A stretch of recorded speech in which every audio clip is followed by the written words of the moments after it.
So ABC World News covered what's happening between the Israelis and Palestinians, and Diane Sawyer made a little bit of a mistake. Let's take a look at the video. The rockets raining down on Israel today as Israel tried to shoot them out of the sky. All part of the tinderbox, Israelis and Palestinians. And here an Israeli family trying to salvage what they can. One woman standing speechless among the ruins. ABC's Alex Marquardt is in the middle of it all. I mean, the degree, you know, when we talked about that in the morning meeting, I hadn't seen it yet.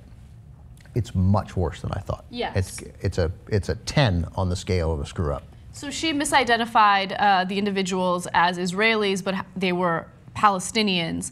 And of course, there was a considerable amount of backlash because of that huge error. And ABC did issue an apology. I want to read that to you right now. They said on Tuesday night, World News aired a report on the conflict between the Palestinians and Israelis, including attacks from both sides.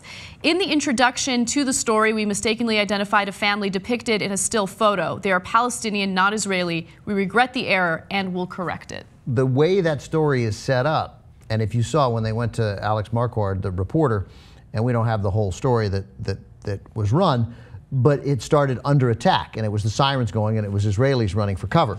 So I'm sure that they were going to cover the Palestinian devastation. But that photo right there, and the one that clearly that follows it, that's good. Those are Palestinians, but they framed the whole story about Israel under attack, and look at these pictures, and therefore I mean, if that were what had happened, no one could argue that there was any response that wasn't proportional, of course. Right. But that's not what's happening. And in fact, the pictures of Israelis that are most alarming are photos of when the siren goes off and people get out of their cars on the highway and they hide. And it's horrible. I mean, that's the live in terror like that.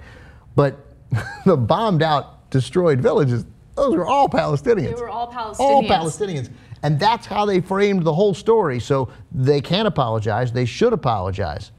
But the key element that brought people in was completely false. And I wonder if in their apology, which I will try to make sure I catch tonight, they are clear about the entire direction of the story. Like you should say at that point, there are no pictures of Israelis like that. They don't exist in this scenario. They have throughout history, but they don't exist right here. Right. Do you think that this was, I mean, you don't think that this was intentional? No. I think that a lot of people are accusing ABC News of you know, doing this intentionally, which I think is ridiculous. Right. I mean, those people are ridiculous. But what I will say is, look, ABC News is not a rinky-dink startup news company that has limited resources. ABC News is ABC News. You know, they need to be held at a higher standard. They have certain resources that many other news agencies and outlets don't have access to.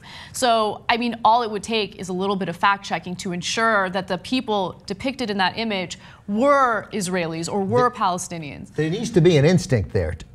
Whoever put that together, and I'd like to believe it was more than one person, but it was probably just one person who made that mistake. But somebody in a chain of command that matters has to see that and think, there's that kind of devastation in Israel proper? I have not read anything like that. Like, I know that my remaining journalism instincts are strong enough that I would have seen that picture and gone, this is not Israel. Right. This is not Israel, or this is not now. Like, this is not a today picture.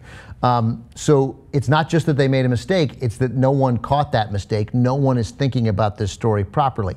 And I don't mean properly like, oh, the poor Palestinians. They just need to tell the story. And the story is Israel is being attacked by rockets from a renegade group that almost the entire world vilifies. And Israel has responded by blowing up much of a city where a ton of innocent people live and the bad guys live. And that is a difficult spot for Israel. But that is the story. Right.